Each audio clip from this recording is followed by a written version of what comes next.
علی بین البحرین حاجزا، اور اس نے دو دریاؤں کے درمیان ایک حد فاصل بنائی۔ کھاری پانی اور میٹھا پانی سمندر میں اکٹھا چلتا ہے، یہ سخت کڑوا، یہ سخت میٹھا، اور کڑوا میٹھا نہیں ہوتا، میٹھا کڑوا نہیں ہوتا، میلوں تک اکٹھے سمندر میں یہ پانی چلتے ہیں، روئیں چلتی ہیں، اور درمیان میں اللہ کے حکم کا پردہ ہے۔ الہ مع اللہ، کوئی ہو سکتا ہے جو اللہ کے علاوہ معبود ہو؟ بل اکثرہم لا یعلمون، بلکہ ان میں سے اکثر سمجھتے نہیں ہیں۔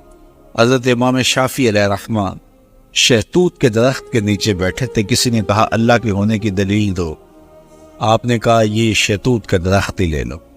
کہا یہ کیا ہوا؟ جو سامنے آئی چیز اس کو دلیل قرار دے دیا۔ کہا دیکھو شہتوت کا درخت ہے، اس کی جڑوں کا رنگ اور ہے، تنے کا رنگ اور ہے، شاخوں کا رنگ اور ہے، پتوں کا رنگ اور ہے، پھل کچا ہو تو رنگ اور ہے، پک جائے تو رنگ اور، ایک ہی زمین سے نکلتا ہے۔ پھر چھال کا ذائقہ اور ہے، پتوں کا ذائقہ اور ہے، پھل کچا ہو تو ذائقہ اور ہے، پک جائے تو ذائقہ اور ہے۔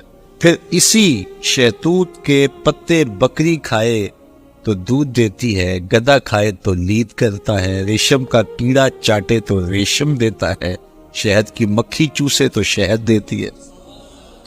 میٹیریل ایک ہے، نتیجے الگ الگ برآمد ہو رہے ہیں۔ تو کہا اگر تم اس شہتوت کے درخت کو دیکھو تو یہی اللہ کے ہونے کی دلیل ہے کہ اللہ کے علاوہ اب بھی کسی کو معبود مانو گے؟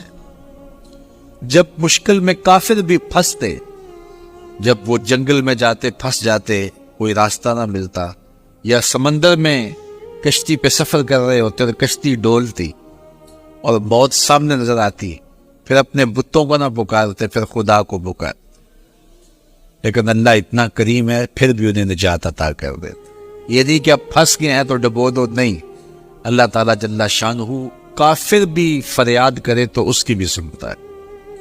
اس لیے کہا مظلوم کی آہ سے ڈرو چاہے وہ کافر کیوں نہ ہو۔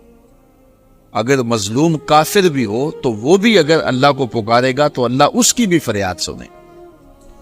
اللہ اکبر۔ تو جب مشکل میں پھنس جاتے ہیں، صحراؤں میں، جنگلوں میں، اور جب وہ سمندری سفر میں طوفانوں کی زد میں اور بھور میں پھنس جاتی ہیں ان کی کشتیاں، تو پھر وہ اللہ کو پکارتے ہیں، اور اللہ تعالیٰ جل شانہ بھور میں پھنسی ہوئی کشتیوں کو نکال دیتا ہے اور مشکلوں کو کافور کر دیتا ہے۔ وَيَكْشِفُ السُّوءَ وَيَجْعَلُكُمْ خُلَفَاءَ الْأَرْضِ، اور وہ مصیبت کو دور کر دیتا ہے اور تم کو زمین میں صاحب تصرف بنا دیتا ہے، زمین کی خلافتیں عطا کر دیتا ہے، تخت و تاج عطا کر دیتا ہے، تمہیں شاہی دے دیتا ہے۔ اللہ تعالیٰ ارشاد فرماتا ہے الہ مع اللہ، یا اب بھی اللہ کے علاوہ کوئی معبود بناؤ گے؟ کون ہے جو تمہیں مشکلوں میں کام آتا ہے؟ کون تمہارے دکھوں کا مداوع ہے؟ قلیلا ما تذکرون، بہت تھوڑے ہیں جو یاد رکھتے ہیں۔ بہت سارے لوگ ہیں جب مصیبت میں پھنستے ہیں تو پھر اللہ کو پکارتے ہیں، جب مصیبت ختم ہو جاتی ہے تو پھر بھول جاتے ہیں، پھر اپنی وہی دنیا۔ جب وہ زمین کانپتی ہے نا، زلزلہ آتا ہے، تو پھر سارے کہتے ہیں یا اللہ میری توبہ، یا اللہ میری توبہ۔ جب پتھر بھی لرزتے دکھائی دیتے ہیں، جب پہاڑ بھی کانپتے دکھائی دیتے ہیں، جب پانی بھی ڈولتا دکھائی دیتا ہے، جب زمین کا کلیجہ ہل رہا ہوتا ہے، تو بھاگ کر جانے کا، فرار ہونے کا کوئی راستہ بھی نہیں ہوتا، وہ کہتے ہیں یا اللہ میری توبہ، یا اللہ میری توبہ۔ لیکن جب زمین ساکن ہو جاتی ہے تو پھر اسی طرح سرکش کے سرکش، متکبر کے متکبر۔ تو جب پھنس جاتا ہے تو سب کچھ دینے کے لیے تیار ہو جاتا ہے، لیکن جب بچتا جاتا ہے تو پھر راستے ڈھونڈتا ہے۔ جب مشکل میں آتا ہے تو وہ کہتا ہے یا اللہ مجھے بچا لے، میں تو سجدے سے سر نہیں اٹھاؤں گا، پکا نمازی بن جاؤں گا، کسی کو دکھ نہیں دوں گا، کسی کو اذیت نہیں دوں گا، تیرے بندوں کی خدمت کروں گا، تیرے گھر کی نوکری کروں گا۔ کیا کچھ نہیں کرتا، تو کہتا ہے مسجد صاف کروں گا، میں لیٹرینیں بھی صاف کروں گا، مجھے اس مصیبت سے، اس مقدمے سے، اس دکھ سے، اس پریشانی سے، اس بیماری سے بچا لے۔ اور جب بچ جاتا ہے وہی چھاتی تان کے چلنا، اور وہی تکبر، وہی رعونت، وہی سرکشی۔ کیسا بدبخت ہے، لیکن وہ کتنا قریب ہے۔ جب وہ بندہ دوبارہ پھنستا ہے پھر کہتا ہے مالک، اللہ کہتا ہے چل جا میں پھر معاف کر دیا، کوئی نہ تو صحیح ایسا کرے۔ خوش نصیب کون ہے؟ جو جوانی میں توبہ کرتے، جوان کی توبہ پہ عرش الہی جھوم اٹھتا ہے۔ تو خوش نصیب لوگ ہیں جن کو سچی توبہ کی توفیق نصیب ہوتی ہے، اور وہ لوگ جو اپنی زندگیاں یوں ہی بسر کر دیتے ہیں اور راہ مستقیم پہ نہیں آتے، آوارگی میں بسر کر دیتے ہیں، تو پھر منو مٹی تلے چلے گئے لوگ کہانی بھی بھول جاتے ہیں۔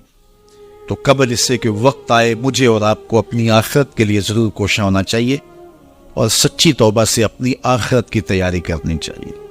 کل کا پچھتاوا آج کے پچھتاوے سے بہتر ہے۔ کل کا پچھتاوا تو سوائے حسرت دکھ بڑھانے کے اور کیا ہوگا؟ آج کا پچھتاوا زندگی بدل دے گا۔ وقت پر کافی ہے ایک قطرہ بھی آب خوش ہنگام کا، جل گیا جب کھیت برسا می تو پھر کس کام کا۔ ایک روایت میں آتا ہے کہ اہل جنت میں جا کر ایک حسرت ان کے دل میں ہوں گی، حالانکہ جنت میں پہنچ کے کوئی حسرتیں نہیں ہوں گی، ہر حسرت پوری ہو جائے گی، لیکن ایک حسرت ان کے دل میں جنت میں پہنچ کر بھی ہوگی، اور وہ کیا؟ جو چند لمحے خدا کی یاد سے غافل گزارے کیوں گزارے۔ تو خوش نصیب ہیں وہ لوگ جو اپنے لمحات کی قدر کرتے ہیں۔ تو آج موقع ہے، آج فرصت ہے، سورج مغرب سے نہیں چڑھا، توبہ کا دروازہ بند نہیں ہوا، اللہ کی رحمت کے در کھلے ہیں، روزانہ آواز آتی ہے کوئی مجھ سے معافی مانگنے والا میں اس کو معاف کروں، تو اس کے حضور آج حاضر ہو جائیں، کل تو آنا ہی ہے۔ پھر جو کفن میں منہ چھپا چھپا کے آتے پھریں گے، اچھا نہیں ہے کھلے منہ سے چلے جائیں۔ پھر جو لوگ اٹھا کے لے جائیں گے، اچھا نہیں ہے خود اپنے قدموں سے چل کے اس کی دہلیز پہ چلے جائیں۔ وہ ایک مجذوب تھا، فقیر تھا، بازار میں کھڑا رو رہا تھا، کسی نے روک کے پوچھا کیا ماجرا ہوا، کیوں رو رہے ہو؟ کسی نے تنگ کیا ہے، دکھ دیا ہے، ستایا ہے؟ اس نے کہا کچھ بھی نہیں ہوا، بس ان لوگوں کے رویے نے دکھی کر دیا ہے۔ کہا کیا ہوا؟ کہا میرا یہ ذہن بنا تھا کہ میں ان کی اور رب کی صلح کروا دوں۔ تو کہا پھر کیا ہوا؟ کہا وہ تو مانتا یہ نہیں مانتا، وہ تو کہتا ہے ان کو لے آ میری دہلیز پہ، ایک آنسو سے سارے گناہ معاف کر دوں گا، لیکن ایسے کھوئے ہیں یہ الٹا مجھے بے وقوف کہہ رہے ہیں، یہ مجھے گھور رہے ہیں کہ تم کیا ہمیں بتا رہے ہو۔ اللہ اکبر۔ تو وہ تو مانتا ہے لیکن یہ نہیں مانتے۔ اگلے دن اسی فقیر کو دیکھا گیا کہ وہ قبرستان میں کھڑا رو رہا ہے، تو وہی شخص گزرا تو اس نے روک کے پھر پوچھا بابا قبرستانوں میں بھی روتا ہے اور بازاروں میں بھی روتا ہے، آج کیا مسئلہ ہوا؟ کہا مسئلہ میرا کل والا ہی ہے۔ کہا آج کیا ہوا؟ کہا کل ان سے مایوس ہوا تو پھر آج ہی درد نکل آیا، اور آج میرا پروگرام بنا کہ چلو ان کی اور رب کی صلح کروا دو۔ تو کہا آج کیا رکاوٹ ہے؟ کہا آج یہ مانتے ہیں وہ نہیں مانتا۔ تو قبل اس سے کہ ادھر سے انکار ہو جائے کہ اب وقت بیت گیا، اب تم نے وہ وقت گنوا دیا، ہم نے بڑی مہلت دی تھی تمہیں، ڈوبتا سورج تمہیں روز کوئی پیغام دیتا تھا، اٹھتے ہوئے جنازے تمہیں روز کچھ کہتے تھے، بڑھاپا تمہیں آوازیں دیتا تھا، تم چلتے تو ٹھوکریں لگتی تھی، یہ ٹھوکریں تمہیں کچھ کہتی تھی، لیکن تم نے کسی بات پہ غور نہ کیا، اور لمبی زندگی کی امید پر تم نے مالک کی دہلیز کو چھوڑے رکھا، اب تمہارے لیے کوئی راستہ باقی نہیں بچا۔ تو قبل اس سے کہ وہ وقت آئے کوئی حجت باقی نہ رہے، زندگی کے جو 4 دن مجھے آپ کو میسر ہیں، ہم اللہ کے حضور سچی توبہ کریں۔ توبہ کی شرائط 3 ہیں۔ پہلی شرط یہ ہے کہ جو گناہ کیا ہے اس پر ندامت، دوسرا یہ ہے کہ اس کو ترک کرنے کا پختہ عزم مصمم، اور تیسری چیز یہ ہے کہ آئندہ اس کو کبھی بھی نہیں کروں گا۔ اگر یہ 3 شرطوں کے ساتھ کوئی اللہ کے حضور حاضر ہو جاتا ہے تو وہ سچی توبہ ہے۔ لیکن محض کسی مجلس کے اندر توبہ توبہ پکار اٹھے، جس طرح وہ گاڑی والا ایکسیڈنٹ دیکھتا ہے تو رکتا ہے، 5 لاشیں گری ہوئی ہیں تو وہ ٹیپ بھی بند کر دیتا ہے، سارے بس والے توبہ توبہ پکارنے لگ جاتے ہیں، 1.5 کلومیٹر کے بعد پھر دوبارہ وہ بٹن دبا دیتا ہے، اور پھر وہی گانے اور وہی غلیظ چیزیں، اور پھر معمول کی زندگی۔ ایسی توبہ نہیں ہے۔ توبہ یہ ہے کہ ما قبل کہ جو اعمال ہیں ان سے ندامت پیدا ہو اور ان کو ترک کر دیا جائے، اور آئندہ عزم مصمم رکھا جائے، تو اللہ تعالیٰ جل شانہ سچی توبہ کو قبول کرتا ہے، اور پھر توبہ کرنے والے کے ما قبل کے سارے گناہ مٹا کے نیکیوں میں تبدیل کر دیتا ہے۔ اللہ جل شانہ مجھے بھی آپ کو بھی سچی توبہ کی توفیق سے مالا مال فرمائے اور زندگی کی ایک ایک ساتھ اپنے دین کے لیے گزارنے کی توفیق دے۔ ہم نے جس دور میں اپنے ماں باپ سے دین سیکھا تو اس وقت اتنے فرقے بھی نہیں تھے، نہ بات بات پہ شرک کے فتوے لگتے تھے اور نہ ہی لوگ دین کو کاروبار بنائے ہوئے تھے۔ اس وقت کوئی کھڑا ہو کے نعت بھی پڑھتا تھا تو اس کی آنکھیں بند ہوتی تھیں اور تصور مدینے کی گلیوں کا طواف کر رہا ہوتا تھا، اور اگر کوئی پیر طریقت تھا تو اس کا مقصد مخلوق کو اللہ تک پہنچانا تھا، لوگوں کا دل اپنی جانب موڑ کے مائل کر کے اپنی جیب گرم کرنا مقصد نہیں تھا۔ اس وقت عالم دین لوگوں کی عقیدتوں کو سمیٹ کر کے گھیر کر کے اپنی عقیدت کے دائرے میں ڈال کر کے ان سے سطحی مفاد حاصل کرنے کا دھندا نہیں کرتے تھے۔ اس وقت عالم دین بندے کو گناہ سے نکال کر کے اللہ کی دہلیز پہ سجدہ ریز کرنے کا کام کرتے تھے۔ اور آج ہم دیکھتے ہیں کہ فرقہ پرستوں نے اسلام کو توڑ کے رکھ دیا، اور جو لوگ بیچارے اللہ کے حضور سجدہ ریز ہوتے ہیں ان پر شرک کے اور بدعت کے فتوے لگا کر کے ان کو اسلام سے بدزد کرنے کی کوشش کی، اور نعت خوانیہ ایک بہت بڑا کاروبار بن گیا، اور پیری مریدی ایک بہت بڑا دھندا بن گیا۔ تو اس دور کے اندر اپنی اولاد کو سنبھالنا، وہ طرح طرح کے سوال کرتی ہے، پوچھتی ہے، تو پھر ان کو دین پر مطمئن رکھنا اتنا آسان کام نہیں ہے۔ ہمارے والدین نے ہماری تربیت کی تو ان کے لیے قدرے آسان تھا، لیکن ہمارے لیے اپنی اولاد کو سنبھالنا اور دین کی راہ پر ڈالنا قدرے مشکل ہے۔ لیکن ہمارے والدین نے جو آسان کام کیا تھا اس کے لیے بھی بڑی محنت کی تھی، اور ہم اپنی اولاد کے لیے کیا اتنی محنت کر رہے ہیں جتنی محنت ہمارے والدین نے ہمارے اوپر کی تھی۔ تو اگر ہم نہیں کر رہے تو پھر ہماری اگلی اولادیں یا ان کی اگلی نسلیں پھر کن ہاتھوں میں ہوں گی؟ تو اس لیے ہمیں خاص طور پہ سوچنا چاہیے۔ میں نے قرآن مجید کی جو آیت کریمہ پڑھی ہے اس میں ارشاد فرمایا، اپنے آپ کو اور اپنی اولاد کو دوزخ کی آگ سے بچا لو جس کا ایندھن انسان اور پتھر ہے۔ تو مجھے اور آپ کو اپنی اولاد کی حفاظت کرنی چاہیے۔ بعض اوقات ہم وطن چھوڑ کے یہاں آتے ہیں اس لیے کہ ہماری اولادوں کا مستقبل ٹھیک ہو جائے۔ ہم خود پردیس کاٹ لیتے ہیں، تنہائیاں کاٹ لیتے ہیں، اذیتوں سے گزر جاتے ہیں، لیکن اولاد راہ مستقیم سے بھٹک جاتی ہے تو ہم نے ان کی دنیا کی زندگی کی تو سوار دی، لیکن جو حقیقی ابدی اور سرمدی زندگی ہے جو کبھی ختم ہونے والی نہیں ہے تو وہ برباد ہوگی۔ تو ہم نے اپنی اولاد کا بھلا نہیں کیا ہے، اپنی اولاد کا نقصان کیا۔ تو ہمیں چاہیے کہ ہم اپنی اولادوں کی حفاظت کریں، اور اولادوں کی حفاظت کیا ہے؟ ان کے اخلاق اچھے ہوں، ان کا کردار خوبصورت ہو، ان کے دین کی حفاظت ہو، اور وہ ایک صالح، سچے اور کھرے مسلمان کے صورت اپنی زندگی گزارنے کی مشق کریں، اور اس کا عملی نتیجہ ہماری آنکھوں کے سامنے ہو۔ میرے حضور نے ارشاد فرمایا کہ اپنی اولادوں کو 3 چیزیں سکھاؤ۔ پہلی چیز حب نبیکم، اپنی اولاد کو نبی کریم علیہ السلام کا پیار سکھاؤ۔ دوسری چیز وحب اہل بیت، اور حضور کے اہل بیت کا پیار سکھاؤ۔ اور تیسری چیز وتلاوت القرآن، انہیں قرآن مجید کی تلاوت کرنا سکھاؤ۔ یہ 3 چیزیں آپ اگر بچپن سے ہی اپنی اولاد کے اندر داخل کر چکے تو پھر آپ کامیاب ہوئے۔ یہ بات ذہن میں رکھیے کہ ہم اس وقت متوجہ ہوتے ہیں اولاد کی تربیت کے لیے جب وہ ہمارے ہاتھ سے نکل چکی ہو۔ ہمارے گھروں میں ہماری صبح کا آغاز قرآن مجید کی تلاوت سے ہو تو پھر خیر و برکت کے قافلے ہمارے گھروں میں اتریں گے۔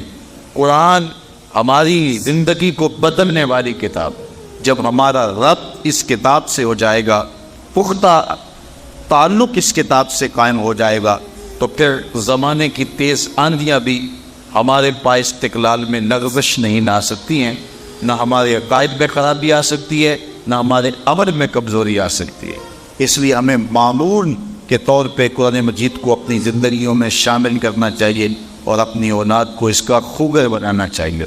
ایک زمانہ تھا کہ ہر گھر میں صبح کو قرآن کھلتا تھا، اور آج وہ دور ہم سے چھوٹتا چلا جا رہا ہے۔ صبح کے وقت موبائل تو کھلتے ہیں لیکن قرآن نہیں کھلتا، جس کا نتیجہ کیا؟ آج بے برکتیوں کے ڈیرے ہیں۔ کثرت مال کے باوجود بھی ہم بے برکتی کی بات کرتے ہیں، اس لیے کہ ہمارے گھروں میں قرآن مجید کا چراغاں نہیں ہے۔ علاء الدین خلجی حضرت نظام الدین اولیاء علیہ الرحمہ کی بارگاہ میں حاضر ہونے کے لیے ترستا تھا کہ مجھے حضرت نظام الدین اولیاء کے حضور حاضر ہونا نصیب ہو، لیکن آپ اس کو کہتے تھے فقیر کی خانقاہ کے 2 دروازے ہیں، اگر تو ایک دروازے سے آیا تو میں دوسرے سے باہر نکل جاؤں گا، اور اگر تو نے زیادہ تنگ کیا تو میں تیرا شہر چھوڑ جاؤں گا، اللہ کی زمین بڑی وسیع ہے، تیرا وطن تیرا ملک چھوڑ جاؤں گا۔ ایک دن اس نے آپ کی خانقاہ کے اندر اچانک پہنچ کے آپ کی خانقاہ کے اندر جانا چاہا، تو آپ نے خادموں سے کہا دروازے بند کر، تو دروازے بند کر دیے گئے۔ بادشاہ سمجھا کہ یہ اتنے پکے لوگ ہیں فقیر کہ مر جائیں گے دروازے نہیں کھولیں گے تو کچھ تو خون ہوگا۔ اس نے کاغذ کے ایک ٹکڑے پہ لکھا اور خادم کے ذریعے حضرت کو پہنچایا۔ لکھا یہ کہ کیا بات ہوئی کہ بادشاہوں کی چوکھٹ پہ بھی بواب چوکیدار اور فقیروں کے دروازوں پر بھی بواب، فرق کیا ہوا شاہی میں اور فقیری میں؟ تو حضرت نے کاغذ کے ٹکڑے کی پشت پر لکھا فرق یہ ہے کہ بادشاہوں کے دروازوں پر جو بواب ہوتے ہیں وہ فقیروں اور سائلوں کو روکنے کے لیے ہوتے ہیں، اور فقیروں کی چوکھٹ پہ جو بواب ہوتے ہیں وہ بادشاہوں کو روکنے کے لیے ہوتے ہیں۔ اس نے کہا حضرت اگر آپ اجازت دیں تو میں آپ کی خانقاہ کی زیارت کر سکتا ہوں؟ آپ نے کہا جاؤ کر لو۔ وہ گیا، خانقاہ دیکھی تو لنگر خانہ دیکھا، مختلف جگہیں دیکھی۔ جب استبل میں پہنچا، گھوڑوں کا استبل تھا بہت بڑا حضرت نظام الدین اولیاء کا، تو جب وہاں پہنچا تو کیا دیکھا کہ گھوڑوں کی جو بیخیں ہیں، قلعے جو ہیں وہ چاندی کے ہیں، اور جن زنجیروں اور سنگلوں سے ان کے پاؤں باندھے ہوئے ہیں وہ سونے کے۔ تو بادشاہ کو پھر شرارت سوجی تو اس نے پھر کاغذ کے ٹکڑے پہ لکھ کے حضرت کو بھیجا، یہ کیا ہوا؟ بادشاہوں کے پاس بھی سونا اور فقیروں کے پاس بھی سونا چاندی، تو فرق کیا ہوا بادشاہوں اور فقیروں میں؟ تو شیخ نے اسی کاغذ کے ٹکڑے کی پشت پر لکھا فرق یہ ہے بادشاہ خزانوں میں سنبھال کے رکھتے ہیں، فقیر گھوڑوں کے قدموں میں ڈال کے رکھتے ہیں۔ تو ان کے نزدیک سونے چاندی کی اہمیت کیا ہوتی ہے؟ جب بہار چین، یہ بہت بڑا قیمتی قالین تھا، ایران جب فتح ہوا حضرت فاروق اعظم کے زمانے میں، تاریخ پڑھیں تو یہ بہار چین ایسا قیمتی قالین تھا کہ اس زمانے میں اگر کسی کو وہ بہار چین پہ بٹھا دیتے تو وہ ساری زندگی ناز کرتا کہ میں بہار چین پہ بیٹھا ہوا ہوں۔ تو حضرت عمر کے زمانے میں جب ایران فتح ہوا تو وہ بہار چین قیمتی جو قالین تھا وہ اونٹوں پہ لاد کے مدینے بھیجا گیا، اور جب وہ مال غنیمت اترا اور اس میں بہار چین بھی تھا تو لوگوں نے پوچھا کہ کیا کیا جائے؟ کسی نے کہا مسجد نبوی میں بچھا دیا جائے، تو حضرت عمر نے کہا یہ اس قابل کہاں ہے کہ مسجد نبوی میں بچھایا جائے؟ تو کہا کہاں رکھا جائے؟ مسجد نبوی سے باہر جہاں لوگ جوتے اتارتے تھے، حضرت عمر نے آرڈر دیا کہ یہاں بچھا دو، لوگ جوتے صاف کر کے مسجد میں جایا کریں۔ جس قالین پہ زمانے کو ناز تھا وہ قدموں میں بچھا ہوا تھا۔ یہ اسلام کا مزاج ہے۔ بعض اوقات ایسا ہوتا ہے، کچھ لوگ سوچتے ہیں، کچھ لوگ بات بھی کرتے ہیں۔ کسی سے کہو نا کہ آؤ یار اللہ کی دہلیز پہ آ جاؤ، 5 گانا نماز معمول بنا لو، تو کئی صاحب کہتے ہیں جناب میں 2 سال میرے رہ گئے ہیں، پھر میں نے ریٹائرمنٹ لے لینی ہے، پھر اس کے بعد میں نے حج کرنا ہے، پھر اس کے بعد بس میں ہوں گا، مسجد ہوگی انشاءاللہ، آپ کو شکایت نہیں ہوگی۔ یہ میرے ساتھ واقعہ ہوا، ایک صاحب نے یہ بات کہی تھی۔ اللہ اکبر! پھر نہ ریٹائرمنٹ ہوئی، نہ کچھ ملا، نہ حج کی توفیق ملی، نہ وہ ہوا، نہ مسجد ہوئی۔ یہ وہ بندہ کہہ رہا ہے جس کے قبضے میں ایک سانس بھی نہیں ہے۔ یہ وہ بندہ ٹائم ٹیبل دے رہا ہے، 2 سال، پھر اس کے بعد حج پہ جاؤں گا، پھر میں ہوں گا اور مسجد ہوگی۔ کیسی بات ہے؟ یہ وہ بندہ ٹائم ٹیبل دے رہا ہے جس کے قبضے میں ایک سانس بھی نہیں ہے، جو ایک سانس کا بھی مالک نہیں.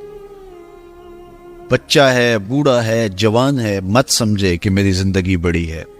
اللہ سے دعا کرے لمبی زندگی کی، اللہ لمبی زندگی دے، صحت والی زندگی دے، لیکن اعتماد نہ کرے اگلا لمحہ کہاں ہے میرا کوئی نہیں جانتا، میں بھی نہیں جانتا، آپ بھی نہیں جانتے. تو پھر توبہ میں کبھی بھی تاخیر نہیں کرنی چاہیے، اللہ کے حضور رجوع لانا چاہیے، اچھے اعمال کو بجا لانے کے لیے کوشاں ہو جانا چاہیے، جلدی جلدی اپنے دامن سے گناہ جھاڑ دینے چاہیے. اور اس کے لیے بہت زیادہ محنت کی ضرورت نہیں ہے، بس سچے دل سے اللہ کے حضور آ جانا ہی کافی ہے. حضرت داتا گنج بخش علی حجویری علیہ رحمہ کشف المعجوب میں یہ روایت لائے ہیں کہ جس نے توبہ کی اللہ نے اس کی توبہ قبول کر لی. تو پھر ایک بزرگ کا قول لاتے ہیں، کہا یہ تو ٹھیک ہے جس نے توبہ کی اللہ نے اس کی توبہ قبول کر لی. وہ بزرگ فرماتے ہیں میرا خیال یہ ہے کہ ایسا نہیں ہے کہ جس نے توبہ کی وہ بخشا گیا، جس نے توبہ کی اس کی توبہ قبول کر لی گئی، بلکہ یہ ہے کہ جس کو اللہ نے قبول کرنا تھا، بخشنا تھا، اس کو توبہ کی توفیق دیتے، اپنے در پہ بلایا اسے جسے معاف کرنا تھا. کوئی آپ کا باغی ہو، کوئی میرا باغی ہو، تو میں اس کو خود پیغام بھیجوں کہ آ جانا، تو پھر وہ آئے اور میں معاف نہ کروں تو پھر سارے کہیں گے یار تو عجیب بے مروت ہے، خود بلا کے معاف نہیں کر رہا. تو میاں جب میں نے اس کو میسج بھیجا ہے، میں نے اس کو پیغام بھیجا ہے کہ اس کو کہو آ جائے، تو جب یہ کہہ دیا ہے تو اس کا مطلب ہے کہ میں معاف کرنا چاہتا ہوں، تو اس لیے میں نے بلایا ہے نا. تو دوسرے لفظوں میں داتا صاحب فرماتے ہیں کہ وہ صوفی کہتے ہیں نہیں، معاف کر دیا تھا تو تب بلایا ہے. تو اگر کسی کو توبہ کی توفیق مل جائے تو اس کا مطلب یہ ہے اللہ نے معاف کر دیا ہے، اس لیے توبہ کی توفیق عطا فرمائی ہے. تو اس لیے اس کے حضور آ جانا ہی یہ قبولیت کی دلیل ہے. اللہ تعالیٰ جل شانہ ہمیں سچی توبہ کی توفیق عطا فرمائے. زندگی کی جو مہلت ہمیں میسر آئی ہے، اس مہلت کو غنیمت سمجھنے کی توفیق دے. کتنے لوگ تھے جو ہمارے ساتھ ہی پیدا ہوئے تھے اور آج وہ قبروں کا رزق ہیں.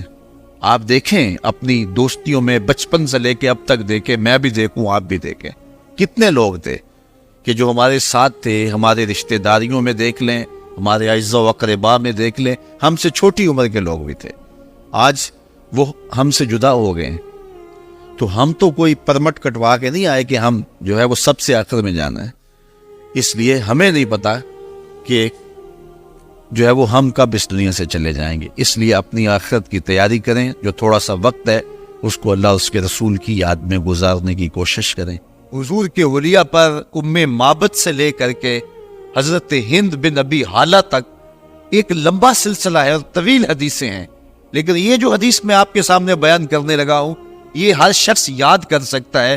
صرف 3 باتیں آپ نے بیان فرمائیں. ابیض، سفید رنگ تھا حضور، چٹے رنگ کے تھے، بالکل چونے کی طرح سفید نہیں تھے، بلکہ اس کے اندر سرخی کی آمیزش تھی. یہ حضور کی رنگت کا حسن ہے اور جمال ہے. اور دوسرا لفظ استعمال کیا ملیحن، یہ حضور کا حسن نمکین تھا. ایک ہوتا ہے میٹھا حسن، دیکھنے والا تڑپ جائے اور اس کی نظر نہ ٹھہر سکے، اور ایک ہوتا ہے حسن ملیح، دیکھنے والا دیکھے اور پھر دیکھتا ہی رہ جائے.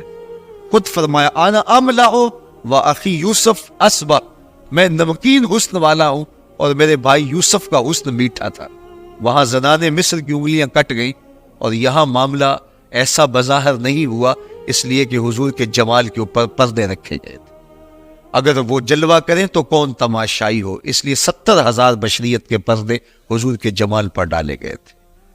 تو حضور کے حسن کے لیے دوسرا لفظ جو حضرت ابو طفیل نے بیان کیا ملیحن، حضور کا حسن نمکین تھا. اور تیسرا لفظ جو استعمال کیا وہ ہے مقصد. مقصد کا معنی متوازن، ہر معاملے میں توازن. سوا صدر والبطن، پیٹ اور سینہ برابر. پیٹ اٹھا ہو سینہ پیچھے ہو تو حسن زائل ہو جاتا ہے، پیٹ چپکا ہو سینہ اٹھا ہو پھر بھی حسن زائل ہو جاتا ہے. لیسا بالطویل ولا بالقصیر، قد لمبا بہت زیادہ وہ بھی اچھا نہیں لگتا، پست قامتی بھی عیب ہے، درمیانی قد و قامت، ہر معاملے میں حسن.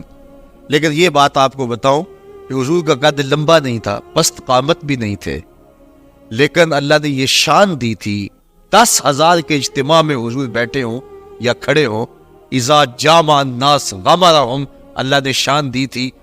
لمبے لمبے قد والے لوگ موجود ہوتے تھے، لیکن حضور تشریف لاتے تو حضور کے کندھے لوگوں کے سروں سے اونچے دکھائی دیتے. یہ اللہ اپنے محبوب کو شان عطا کی. تو یہ 3 لفظ حضور کے حلیے کے حوالے سے یاد کر لیجئے. کان رسول اللہ صلی اللہ علیہ وسلم ابیض ملیحا مکسدا، یہ 3 لفظوں میں یاد کیا جا سکتا ہے. اور اگر عربی کے یہ لفظ یاد کرنے مشکل ہو تو تاجدار گولڈا نے پنجابی میں کامی سوکھا کر دیا ہے. مکھ چند بدر شاہ شانی ہے، متھے چمک دی لاٹ نورانی ہے، کالی زلف تے اکھ مستانی ہے، مخمور رکھی ہیں مت بھری ہیں. وہ جمال حضور کو دیا گیا جو کسی اور کا مقصوم نہیں. کل قمر لیلۃ البدر لم ارا قبلہ ولا بعدہ مثلہ. کہا کیا پوچھتے ہو، 14ویں رات کے چمکتے ہوئے چہرے کی طرح حضور کا چہرہ نور تھا. پھر حضرت ابو ہریرہ فرماتے نہیں حضور جیسا نہ پہلے دیکھا نہ بعد میں دیکھا. حسان بن ثابت بولے دیکھتے کیسے، کسی ماں نے جنم دیا ہوتا تو دیکھتے. خدا نے وہ سچائی پن چھڑیا جدے وچ محمد نو ڈالیا سی. حسینہ جمیلہ دا منہ موڑ دیتا، محمد بنا کے قلم توڑ دیتا. ثانی تو بڑی دور کی بات ہے، اس نبی کا تو سایہ بھی نہیں تھا. وہ اتنی بے مثل صورت، اللہ اکبر، مثل در عالم مقام متصور نیست. اور اقبال نے کہا تھا روح مصطفیٰ ہے وہ آئینہ، یا بھوسا دوسرا آئینہ، نہ کسی کی بزم خیال میں نہ دکان آئینہ ساز. تو ممکن ہی نہیں ہے. خدا نے اس سچائی پن چھڑیا جدے وچ محمد نو ڈالیا. وہ سراپا خیر ہی خیر ہیں، سراپا رحمت ہی رحمت ہیں. تو اگر ہم ان سے محبت کرتے ہیں تو محبت کا تقاضا یہ ہے کہ ہم ان کی اطاعت کریں، ان کے ذکر کی کثرت کریں، ان کے نام کی پکار کریں، اور ان کو ہر طرح سے بے عیب اور بے نقص دیکھتے رہیں، اور ان کے لیے اپنی زندگی کا سب کچھ حاصل حیات نچھاور کر دے. یہ تقاضۂ محبت ہے. اللہ جل شانہ ہمیں اس کی توفیق عطا فرمائے کہ ہم اپنی ساری زندگی حضور کے نام لگا دیں. جیے تو حضور کے لیے، مریں تو حضور کے لیے. ایک تو یوں تے ہیں میریاں آساں دا سہارا، دس کنوں کراں جے تینوں نہ کراں یاد. زندگی کا سارا حسن ان کے نام سے، اور زندگی کا سارا جمال ان کے قدموں کی دھول ہے. اور اگر ان تک نہیں پہنچے تو پھر ہم نے کوئی سفر ہی طے نہیں کیا. اگر ہم منزل کی طرف بڑھنا چاہتے ہیں تو پھر انہی کے قدموں میں پہنچ جائیں. ہر راہ پہنچتی ہے تیری چاہ کے در پہ، ہر حرف تمنا تیرے قدموں کی صدا ہے. تو جو ان کے قدموں تک پہنچ گئے وہی سرمایہ زندگی پا گئے.